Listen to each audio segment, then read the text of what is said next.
성령 충만, 전혀 뜻밖의 사건이었습니다. 성령 하나님이 누구신지 그 이전의 어떤 기록으로 또한 그 경험으로 결코 알 수가 없었습니다. 성령 하나님께서 과연 예수님 말씀대로 임하시면 어떤 권능이 나타날지, 또한 그 권능으로 말미암아 그 무능했던 제자들이 과연 예수 증인이 될 수 있을지, 성령 충만 사건은 뜻밖의 인물이 뜻밖의 방법을 통해 뜻밖의 역사를 나타내는 것입니다. 뜻밖의 내가 뜻밖의 인도하심에 따라 뜻밖의 역사를 나타내게 되는 것입니다. 자랑할 것이 하나도 없습니다. 기도했다, 그래서 되었다라고 말하지만 사실 내가 뭔가 기도해서 된 것이 아니라 할 줄 아는 게 하나도 없어서 하나님 앞에 그저 엎드리며 기다렸을 뿐인데, 그래서 그 기도가 기도했기 때문에 됐다라고 말 못하는 것은 그 기도가 나도 어떤 일이 일어날지를 몰랐기 때문에 하나님께 그저 맡겨드리고, 그래서 오히려 우리는 그 기도가 내가 죽는 자리고 내가 삶을 여기서 기도하다가 끝을 내더라도 하나님의 뜻이 없는 데서 살아가지 않겠다라는 고백이었을 뿐인데, 하나님께서는 그 기도를 성령 충만의 기회로 삼아 주셨으니 기도하면 된다는 것도 현실적인 우리의 어떤 격려고 도전일 수는 있겠지만 기도라는 그 자체도 뭔가 조건이 될 수가 없었다는 겁니다. 뜻밖의 사람들이 뜻밖의 방법들로 뜻밖의 하나님의 일하심을 보게 됩니다. 그래서 매 순간 기도하러 오는 겁니다. 그래서 제자들의 모습을 보세요. 십자가 앞에서 뿔뿔이 도망쳤던 제자들, 예수님이 40일 동안 승천하시기 전에 성경이 이렇게 말하고 싶은 것 같아요. 승천을 못했다, 그 인간들 때문에. 예루살렘에 모여 있어야 되는데 그렇게 3년의 시간 동안 먹여주고 재워주고 고쳐주고 보여주고 귀신이 쫓겨가고 병자가 살아나고 죽은 사람이 살아나고, 그래도 그 제자들이 그 예수님 말씀대로 기다릴 줄 몰랐다는 거죠. 그래서 40일 동안 그를 모아놓고 당부하고 그리고 그 제자들이 보는 앞에서 하늘로 올라가신 것은 어떻게든 하나의 더 기적으로 그 제자들을 붙잡아 두려는 주님의 마음이 충분히 느껴지죠. 그래서 제자들은 하도 부탁하시니까, 요한복음 말씀 보니까 베드로와 몇몇 제자들에게는 몇 번 나타나셨냐면 부활하신 다음에 3번이나 나타나. 베드로한테는 네가 나를 사랑하느냐, 그 뒤끝 있는 3번의 질문, 3번 부인했다고 3번 질문할 건 뭔 이유일까요? 그런데 예수님이 끝까지 그 제자들을 품고 사랑하셔서 그 제자들이 그래 도저히 어디 집으로 갈 수도 없고 예전에 다시 고기 잡으러 가봐야 허탕 쳤고 허탕 칠 게 뻔하고, 그래서 뭐 해야 될지 몰라서 그냥 다락방에 앉아가지고 그리고 기도했던 것인데, 어떤 일이 어떻게 나타날지 모르고 한 것인데 정말 몇 날이 못 되어 생각지도 못했던 방법으로 성령이 임하시게 되고 생각지도 못했던 다른 나라 말을 막 자기 입에서 해내고, 말하는 그도 이게 어느 나라 말인지 다른 나라 언어인지 알지도 못하고 우르르 했는데, 때마침 성령께서 오순절 절기를 지키러 온 그 디아스포라 유대인들, 자기 나라 말을 듣고 모여들게 만들어가지고, 그 모여들게 만든 인원이 몇 명이었다? 저 도대체 이 얘기를 제가 매일 해왔는데 이걸 얘기를 안 하시고, 몇 명이었다? 3,000여 명이었다. 그래서 3,000여 명이 그걸 듣고 베드로에게 세술에 취했다, 지금 낮인데 우리가 취할 수 있냐, 이건 성령에 취한 것으로, 그러면서 하나님 말씀을 전했더니 그 3,000여 명이 형제 우리가 어찌할꼬, 아마 베드로가 놀랐을 거예요. 자기 설교로 3,000여 명이 그럼 형제야 우리가 어떡할 거야, 그러니까 베드로 그렇게 쓰임 받을 줄 몰랐어요. 그렇게 돌아올 줄 몰랐어요. 여전히 예수 죽인 자들이 활기를 치고 다니고 있지만 예수 복음이 그렇게 그 영혼들을 살릴 줄 몰랐어요. 뜻밖의 사건이었어요. 그래서 예수 믿어야 돼. 세례 받아야 돼. 그리고 예수 믿게 하고 세례를 주고 그 사람들이 지금 오갈 데가 없어요. 어디서부터 왔습니까? 지중해 연안에 그런 최소 20여 개 나라들에서부터 흩어져 살다가 왔는데 오순절 절기를 지키러 왔다가 이게 무슨 일이냐. 그래서 그들을 가르침을 받기 위해 그들은 딴 데 갈 마음이 없고 제자들이 3천여 명 어디 안 가고 말씀 듣는데 야 그럼 뭐 좀 가져와 봐봐.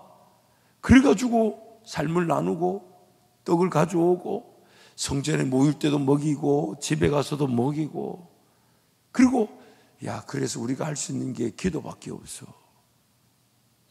그래서 기도했는데 그래서 제자들이 또 기도하던 중에 성전으로 기도하러 올라가던 중에 안전뱅이 보고 자기도 모르게 계획한 일도 아니고 베드로와 요한이 안전뱅이를 놓고 기도한 것도 아니고 기도하러 가는 길에 안전뱅이 보고 성령에 붙들려 가지고 너 그렇게 살지 말고 금이나 은이나 동이나 구걸하면서 그래서 마치 그 예루살렘 그 유대인들의 영적 이 상태를 꼬집기라도 하듯이 나면서부터 안전뱅이 된 자, 성전 안에서 춤을 추며 기뻐할 그 하나님을 거절한 채 등진 채 세상을 향하여 구걸하며 사는 인생, 그 예루살렘의 영적 형편. 그래서 그 안전뱅이 일으켰더니 세상에 사람들이 난리가 난 거예요. 왜냐하면 안전뱅이가 사람들 그 종교 생활하는 사람들 다 봤을 거예요. 40년 동안 나면서 안전뱅이였다고 하니 성전에 예배드리러 가본 사람들은 다 아는 거죠. 그 안전뱅이가 뛰다니니까 갑자기 솔로몬의 행각에 우르르 베드로와 요한을 붙잡아 놓고 이게 어찌된 일이냐 하니까 형제들아 예수를 믿고 회개하고 주께로 돌아오니까 거기서 예수 믿은 사람이 또 남자만 5,000명이었답니다. 정말 보리떡 5개 물고기 2마리로 예수님 먹였을 때도 남자만 5,000명이었어요. 그래서 남자만 5,000명이 돌아오니까 제자들이 놀래가지고 그래서 사도행전 4장에 나오는 2장에 나오는 교회보다 4장에 나오는 교회가 더 한마음과 한뜻이 돼서 더 자기 것으로 여기지 않고 더 떡을 가져온 거는 인원이 많아졌어요. 3,000명 섬기다가 이제는 8,000명 섬겨야 돼. 자연 발생적으로 교회가 생겨났어요. 물론 그 이전에도 교회의 형태와 공동체는 있었지만 성령 충만 이후로 교회가 구원의 완성인 열매처럼 태어나게 된 것입니다. 그리고 그 교회가 생겨나서 그 교회가 그러고 있는데 베드로 이 대제사장의 무리들과 그 사두개인들 기득권자들이 지금 예루살렘이 들썩들썩하니까 베드로와 요한을 붙잡아 놓고 죽일 듯이 덤벼들어도 성령 하나님께서 뜻밖의 핍박과 박해 속에서도 넉넉히 이겨내게 하시고 오히려 그것이 이겨낸 것이 계기가 되어 제자들이 그 모인 교회 공동체에 우리가 그렇게 잡혀 들어갔으나 우리가 이렇게 풀려났다고 하니까 그 교회 공동체가 다 같이 기도하게 되고 교회 공동체에 성령의 충만함이 임하게 되고 120명의 성령 충만함이 교회를 세워 8,000여 명의 성도에게 성령 충만이 임하게 되고 그래서 성령 충만이 막 일어나는데 박해가 더 심해지게 되고 더군다나 사도행전 7장에 와서 6장 7장에 와서 교회가 이상적으로 커지다 보니까 문제를 피할 수가 없어요.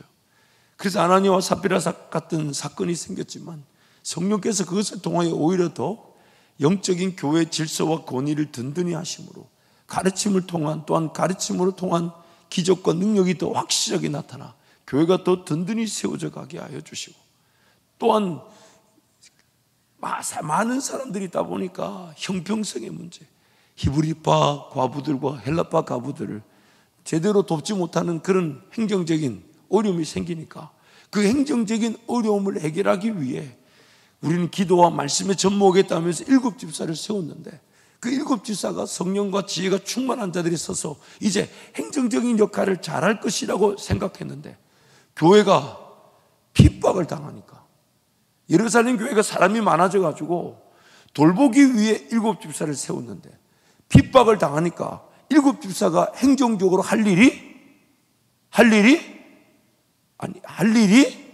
없어졌어요. 사람들이 없는데. 그런데 그 7 집사가 그렇게 세워져서 예수 복음을 전하는 증인이 되게 하셨다는 겁니다. 전혀 뜻밖이죠. 아무것도 예측할 수가 없었고, 우리가 생각할 때는 이 문제 터졌네 하고 사람을 세웠더니 그 문제를 더 이상 관리할 필요가 없는 핍박이 일어나 뿔뿔이 다 도망갔대요. 뿔뿔이 다 도망갔는데 도망간 그 사람들이 거기서 예수 복음을 전하게 되더라는 거예요. 그래서 그 박영선 목사님의 이 사도행전 강의 이 부분에 설교 제목을 이렇게 달아놨어요. 도망간 자리에서도 일하신다. 참. 제가 또 어제 또 기도했는데, 하나님 저도 이런 제목을 깨닫게 하여 주옵소서. 도망간 자리에서도 일하신대요. 너무 놀랍지 않나요? 모든 것이 다 뜻밖이었어요. 근데 우리는 자꾸만 예측하고 예상하고 내가 기대하고 원하는 방법과 원하는 길과 원하는 뜻을 이루고자 합니다. 지난 주일에 말씀 나눈 것처럼 그게 비은혜의 자리였어요. 무작정 기도의 자리에서 성령 충만을 사모하지 않아요. 왜냐하면 비은혜가 나를 붙들고 있기 때문이죠. 그 비은혜의 특징이 뭐냐면 신앙이 없는 게 아니에요. 신앙이 있는데 나면서부터 안전뱅이 된 사람처럼 성전을 등에 지고 세상을 향하여 구걸하며 사는 겁니다. 그게 어리석은 예루살렘 신앙의 영적 수준이었습니다. 오늘 저와 여러분의 성령 충만을 사모하는 일은 어떻습니까? 삶을 뭔가 잘 살아내고 싶고 문제를 해결하기 원하는 그런 마음이 있다면 성령 충만이 될 수가 없습니다. 문제가 있고 어려움이 있어도 오늘 내 삶의 주인은 성령 하나님이십니다. 그 고백이 우리의 기도인 것이죠. 그래서 오늘 마땅히 주어진 삶을 하나님의 뜻이다 하시면서 잘 감당을 하신다면 마땅히 감당할 능력을 주실 것이고, 만약 그렇지 않다면 하나님 나에게 주신 은혜가 있다면 그 은혜는 뭡니까? 하나님, 그 은혜는 뭡니까? 그것이 오늘 매일 새벽을 깨울 수밖에 없는 삶의 시작점인 것입니다.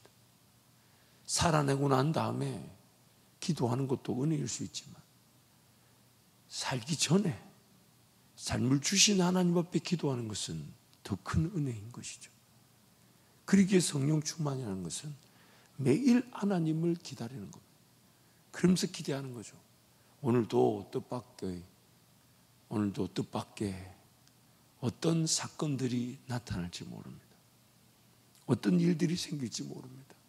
근데 그 일들은 나에게 먼저 하나님의 분명한 만지심과 임재와 인도하심이 있을 것이고, 또한 나를 통하여 예수 복음이 필요한 이들에게 그들이 나에게 연결되어지게 하셔서 예수 증인의 삶을 살게 하실 건데, 그 가운데 뭔가 돌보아야 될 게 있고 헌신해야 될 게 있고 수고해야 될 게 있지만 염려할 필요가 없다는 것과, 그 가운데 핍박과 박해와 어려움이 분명히 있겠지만은 그 핍박과 박해 어려움을 지나는 성령 충만한 제자들은 그 핍박과 박해 어려움이 있는 줄 모르고 그 사망의 음침한 골짜기를 지나갑니다. 왜냐하면 주께서 인도하시기 때문이죠. 지나간 줄 모르고 그 사망의 골짜기를 지나가는 겁니다. 그게 바로 성령 충만인 것이죠. 그러기에 오늘 우리의 삶의 목적도 이 성령 충만의 기회로 살아야 된다. 몇 날이 못 되어 성령 충만을 받게 되는 거지. 어제 저녁에 이제 오늘 저를 위해서 기도해 주실 때 11시에 CTS에서 녹화 방송이 있는데 어제 이제 리허설을 하자 그래가지고 리허설을 하는데 이런 질문이 있어요. 오늘날 사역자들, 목회자들한테 무엇이 가장 우선적이면 좋을 것 같습니까? 무엇이 가장 필요하겠습니까? 이렇게 의견을 개진하라 하시길래 제가 기도하면서 이렇게 한번 정리해 봤어요. 하나님 앞에서 독대하는 시간이 필요합니다. 하나님을 하나님답게 만나보고 그 인생길을 걸어가는 독대의 시간이 필요합니다. 그래서 사도 바울도 갈라디아서 말씀 보면 다메섹 도상에서 예수님 만났을 때 성경에 이렇게 말해요. 예루살렘에 다른 제자들을 만나러 가지 않고 아라비아 광야로 갔답니다. 광야로 갔단 말이 뭔 말일까요? 하나님과 독대하는 것. 살려주시면 살고 안 살려주시면 거기서 삶을 마치겠다는 거죠. 모든 성도도 마찬가지입니다. 오늘 우리 삶에 성령 하나님을 기다린다는 것은 매일의 일생에서 삶을 위한 신앙이 아니라 하나님 그분을 만나기 위한 독대입니다. 내가 하나님을 만나지 않은 채 오늘 또 사라질 수 있는 삶을 오히려 두려워할 줄 알고 하나님 그분이 안 느껴지고 하나님 음성이 궁금하지 않고 하나님 그분의 임재와 평안에 대한 사모함도 없이 삶이 사라질 수 있는 나의 타락과 무감각, 무관심, 무지를 두려워할 줄 알고 하나님 앞에 오늘도 독대하는 거죠. 이 새벽이 바로 독대하는 자리죠. 독대하는 자리. 그러니까 이 독대하는 자리에 오신 여러분이 이렇게 기도하셔야 돼요. 하나님, 이 새벽 이 귀한 시간에 제가 온 마음을 다해서 기도해서 오늘 하루를 또 시작하기 전에 주님을 만나고 싶지만 만약 하나님 이 독대하는 시간을 저에게 더욱 사모하게 해 주셔서 은혜를 주신다면 어쩔 수 없이 7시에 벌떡 일어나 나가야 될 만큼 8시에 나가야 될 만큼 바쁜 삶이 되지 않게 해 주십시오. 바쁜 삶이 되지 않게 해 주십시오. 하나님께 독대하여 하나님 음성을 들을 수 있는 이 시간을 놓치지 않게 해 주십시오. 그래서 지금은 과도기를 보내지만 어쩔 수 없이 주어진 일 하나님께서 분명히 나를 성장시키셔서 기도의 자리에서 독대하게 하실 은혜를 기대하지만 그래서 지금 할 수 없이 자리에서 벌떡 일어나 출근하러 가지만 하나님 나에게 은혜를 주셔서 제가 이 기도의 자리에 독대하고 있는 이 시간에 나를 위해 일하시는 하나님의 일하심을 보게 하여 주십시오. 나보다 더 좋은 일꾼들을 세워주시고 나보다 더 좋은 일터들을 만나게 나의 계획과 방법보다 더 좋은 계획과 방법을 만나게 하시고 나의 능력과 실력을 넘어서는 하나님의 능력과 실력을 만나게 하여 주십시오. 그래서 나는 날마다 하나님과 독대하게 해 주십시오. 오늘 하루도 하나님을 만나는 것으로 사라지게 해 주십시오. 오늘 하루도 하나님 안 만나지면 내 삶이 차라리 안 사라지더라도 하나님 앞에 끝까지 기다려볼 줄 아는 자가 되게 해 주십시오. 그래서 여러분 그런 매 순간에 우리는 과도기를 보내야 됩니다. 주신 은혜를 기반으로 더 큰 은혜로 나아가는 것. 은혜 위에 은혜라라. 그것이 오늘 우리의 진정한 고백인 것이죠. 유상석 교수님의 책에 보면 이런 내용이 나와요. 자유인들의 해당 지도자들이 스데반의 사역을 필사적으로 반대했던 것은 나사렛 사람 예수의 복음이 유대인들에게 확산되는 것을 막기 위해서였다. 8장은 그들이 복음 전파를 방해하고 증인을 제거한 결과 그들의 뜻과는 반대로 복음이 확대되었음을 보여준다. 스데반 한 사람의 제거는 더 많은 사람이 복음의 증인으로 일어나게 했을 뿐 아니라 당시 전도 대상이라고 생각하지 않았던 사마리아 사람과 땅끝에 있는 나라 중 하나로 간주되었던 에티오피아 내시에게까지 복음이 전파되게 했다. 그러면 오늘 이 말씀을 통해 먼저 저와 여러분 이렇게 한번 적용해 보면 좋을 것 같아요.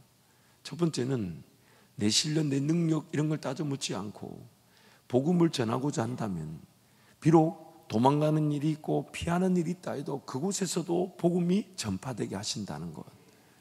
복음이 전파되게 하신다는 것. 두 번째는 우리의 복음적인 증인의 삶을 살아낼 때 어떤 일이 일어날지 모릅니다. 그러나 그것이 당장은 삶이 안 될 것처럼 위협적이고 나를 쓰러뜨리고 넘어뜨리는 핍박과 박해와 온갖 어려운 문제가 있어도 하나님은 그것이, 그래서 마귀는, 영적 대적 세력은 그렇게 공격이 일어나면 우리로 하여금 복음 전파를 거절하게 하고 내려놓게 만들 줄 알았지만, 그러나 예루살렘의 그 지도자들은 그 핍박이 오히려 사마리아와 온 유대와 땅끝까지 복음이 전파될 줄을 전혀 상상하지 못했던 것이, 무슨 일을 만나든지 예수 복음 전하겠다는 자들은 반드시 쓰임 받으며, 무슨 일을 만나든지 예수 복음 전하겠다는 이들에게는 무슨 일이든지 간에 복음이 전파되게 되는 것입니다.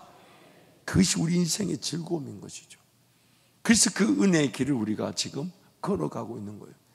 마지막, 이 8장 마지막 부분에 가보면 빌립이 아소도라는 지역, 아소도라는 지역은 저 지중해 연안에 있는 그 블레셋의 여러 지경들, 또 가이차라, 이 지명들이 나오는 이유가 뭐냐면 이 빌립의 발걸음을 통해 사마리아와 온 유대로 복음이 확산되고 있다는 것을 보여줘요. 또한 사마리아에 예수 믿는 사람들이 생겨났다고 하니까 베드로와 그런 제자들이 올라왔다가 그들이 돌아가는 길에 사마리아에서 예루살렘으로 가는 길에 또 도성마다 복음을 전하게 됩니다. 그것이 바로 하나님 성령의 뜻밖의 복음 전파의 사역이었어요.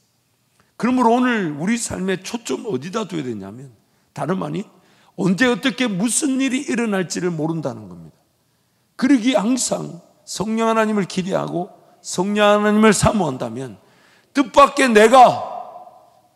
방법을 통하여 뜻밖의 복음 증인의 삶을 살게 되는 것입니다.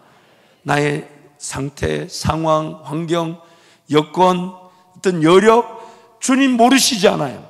주님 앞에 달려나와 성령 충만을 받기만 원한다면, 살아야 된다면 살게 하실 것이고, 전해야 된다면 전하게 하시고, 심지어 내가 뭔가 대적하여 이기지 못할 문제, 어려움, 핍박, 박해가 있어. 그래서 그 핍박, 박해로 두려워서 담대하게 순교하고 그 사람들 대적 앞에 서지 못한다 해도 도망간 자리에서도 하나님 나라의 뜻을 이루시는 복음 증인의 삶을 살아가게 하시는 것이죠. 그러기에 오늘 우리가 사모해야 될 것이 바로 이 성령 충만인 것입니다. 이것이 오늘 우리에게 필요한 것이에요. 특별히 오늘 본문 말씀 보면 사마리아에 이제 예수를 믿고 세례를 받는 이들이 일어났는데 성령 충만이 아직 나타나지 않았다라는 이 어떤 이 시간적 뭐라고 해야 될까요?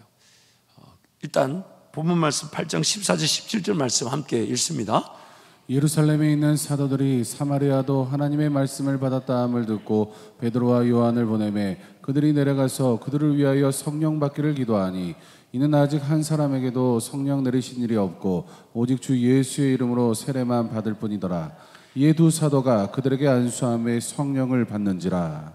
이 본문을 통해 두 가지의 도전적 질문이 있을 수 있습니다. 첫 번째는 분명히 기적도 나타났고 병고침과 능력이 나타나 예수 그리스도를 믿고 세례를 받았는데 성령 충만하지 않고서도 기적과 능력이 나타나고 세례를 받고 이렇게 예수를 믿었다나 성경이 이렇게 말하죠.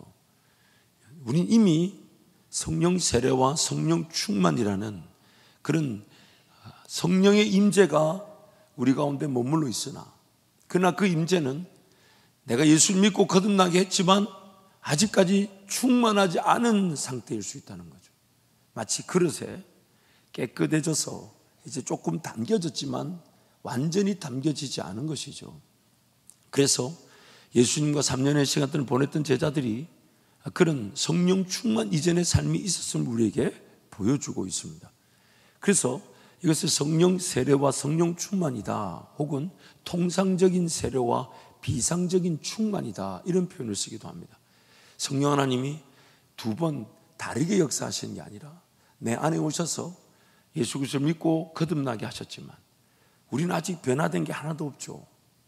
왜냐하면 예수님만이 나를 위해 일을 이루셨기 때문에 예수 믿고 자녀가 되었지만 우리는 바뀐 게 하나도 없어요. 그러나 이제 내 안에 오신 성령께서 나를 점차 바꾸어 가시는 거죠.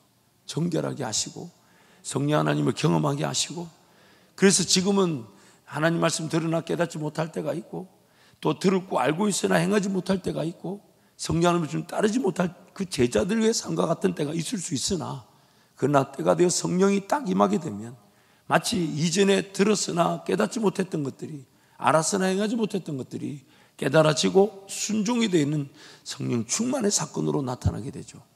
그러나 성령 충만했던 예수의 제자들, 그 베드로를 비롯한 제자들의 삶을 보면 여전히 그들이 실수가 있고 넘어짐이 있고 잘못된 결정을 할 수도 있다는 겁니다. 평생의 성장 과정이라는 것이죠. 그래서 당장에 거듭나게 할 때 임한 성령이 평생의 성장 과정으로 충만케 하시고 충만케 하시고 충만케 하시고 충만케 하시는 것을 뜻하는 것입니다. 두 번째로, 7 지사 중에 한 명이었던 빌립이 사마리아에게 복음을 전했을 때 사마리아 주민들이 예수 믿고 세례를 받았어요. 그러면 성령 충만함이 임하도록 하는 게 마땅할 건데, 예루살렘에 있는 제자들이, 사도들이 와서 기도해 줄 때 성령 충만이 임한 것은 사도들만이 할 수 있는 일인가요? 아니면 하나님께서 뭔가 다른 뜻하신 바가 있는 걸까요? 가톨릭에서는 이것을 견진성사 이런 이름을 통해서 기름 부음을 받은 그 신부와 사제들만이 이런 성령 충만함을 나타낼 수 있다. 그래서 그 기도를 받으러 오게 하죠. 성경은 그렇다고 하지 않습니다. 모든 이들이 만인 제사장으로서 성령의 충만함을 기도해 줄 수 있고 나타내 줄 수 있는데, 이 지금 역사성을 볼 때 이렇게 질문을 던져보면 분명한 답이 나옵니다. 빌립이 그 자리에서 예수를 전하고 세례를 받게 한 다음에 바로 성령이 임한 게 나을까요? 아니면 예루살렘에 있는 사도들이 와서 그것을 보고 그 성령의 충만함을 예루살렘에 가서 전하게 하는 게 나을까요? 두 번째 경우가 예루살렘과 사마리아 교회가 하나 되게 하는 더 큰 목적이 이루어지는 것입니다. 그래서 주석의 내용을 보면 유대인과 사마리아인 사이의 문화적, 종교적, 인종적 갈등과 대립을 완전히 해소하고 그들도 동등하게 하나님의 백성임을 공식적으로 보여주시기 위해서였다. 하나님이 사도들의 손길을 통해 그들에게 성령을 주신 것은 사도들로 하여금 직접 사마리아인 역시 하나님의 백성임을 확인하게 하며 사마리아 신자들로 하여금 유대인 신자들과 사도들을 인정하게 하려는 데 목적이 있었다. 빌립이 복음을 전하고 세례를 줘 또 그 자리에서 성령 받기를 기회에 성령이 임했다면 아마 예루살렘에 있는 제자들은 그럴 거야, 그랬대라고 지나갔을 겁니다. 하지만 우리가 전혀 체감하지 못하는 큰 장벽이 예루살렘과 사마리아 사이에 있었다는 것이죠. 왜냐하면 예루살렘 사람들은, 유대인 사람들은 사마리아 사람들 사람으로 취급하지 않고 그 땅에 들어가기도 거절하여 늘 돌아다녔다고 성경이 말하죠. 그만큼 그 사마리아와 예루살렘과의 이 관계는 완전한 그 대립관계, 그리고 서로가 서로를 인정하지 않는, 실질적으로 아수르에서 이스라엘 백성이 멸망을 당할 때 그 북이스라엘의 그 사마리아에 아수르 그 지배 영역에 있던 다른 나라 민족들이 그 우상을 가지고 들어와 사마리아 안에가 전 세계 우상들이 다 모였다고 해도 과언이 아니었어요.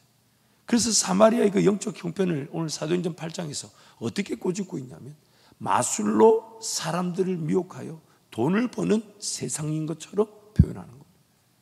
그래서 그 시몬이라는 그 마술사가 돈으로 성령 하나님을 살 것을 기대했던 것이 그 사마리아의 영적 형편을 꼬집어 주듯이 보여주는 것이죠. 그래서 지금 성령 충만 사건이 나타난 것은 다름 아닌 예루살렘에 있는 제자들이 사마리아에서 자신들의 기도로 성령이 임하게 되었을 때 예루살렘 교회 공동체와 사마리아 교회 공동체 간에 하나됨이 더 확실해지게 되는 것입니다. 성령의 보다 큰 그림 속에 더 큰 역사를 이루어 가신 것이죠. 말씀을 정리하겠습니다. 오늘 이 사마리아 8장에서 빌립은 교회 성도들의 구제를 행정적이고 재정적인 필요를 위해 세워진 집사였으나, 그러나 그 예루살렘 교회에 박해가 일어나 약 2만 명이 이상 되는 그 성도들이 다 뿔뿔이 흩어졌다는 거죠.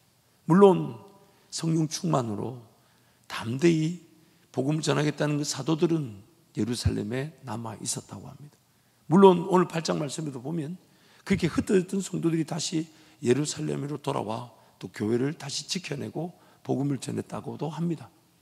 그러나 대다수의 성도들은 그 핍박과 박해를 견뎌내고 이겨낼 만한 실력이 없었다는 거예요.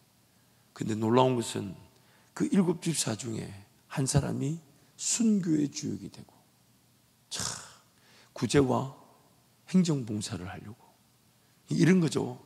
제가 할 수 있는 게 차량 봉사니까 차량 봉사 열심히 하겠습니다 했는데 주님이 선교사로 파송하고,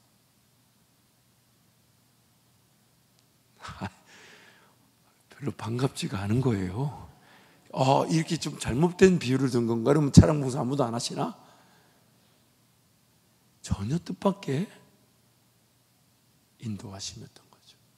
근데 그 흩어진 자들이 온 유대와 사마리아로 가게 되고, 그리고 빌립 행보를 보세요. 빌립 행보가 사마리아뿐만 아니라 아소도와 가이사라라고 하니까 사마리아와 온 유대와 또한 땅끝까지 이르러 복음을 증인하는 것이 꼭 그 땅끝까지만 가야 되는 것이 아니라 땅끝에 있는 에티오피아 내시가 올라와서 그 유대 광야에서 복음이 전파되게 하심으로, 땅끝이라는 것은 내가 꼭 밟아야 될 지리적 지형적 대상일 뿐만 아니라 내가 서 있는 이곳이 그 하나님 나라 땅끝 증인의 삶이라는 것을 우리에게 보여주고 있는 것입니다. 사랑하는 성도 여러분, 오늘 우리 인생은 예측될 수 있는 일이 하나도 없습니다. 예상할 수 있는 일이 없습니다. 무슨 일을 어떻게 당할지 모릅니다. 또 오늘의 삶이 어떻게 감당되어질지도 모릅니다. 그래서 성령 하나님을 기다리는 것입니다. 그런데 성령 하나님이 오늘 우리의 길을 인도하셔서 복음이 필요한 자들에게 복음이 전파되게 하시고, 내 영적 연약함으로 인하여 그런 예수와 함께 죽겠습니다, 그렇게 순교할 만한 자질 자격이 되지 않아 도망 다니듯 살아간다 해도 예수 복음 위에 살고자 한다면 도망간 자리에서도 예수 증인의 삶이 되게 하시기에 오늘 우리가 기대하는 것은 성령 충만인 것입니다.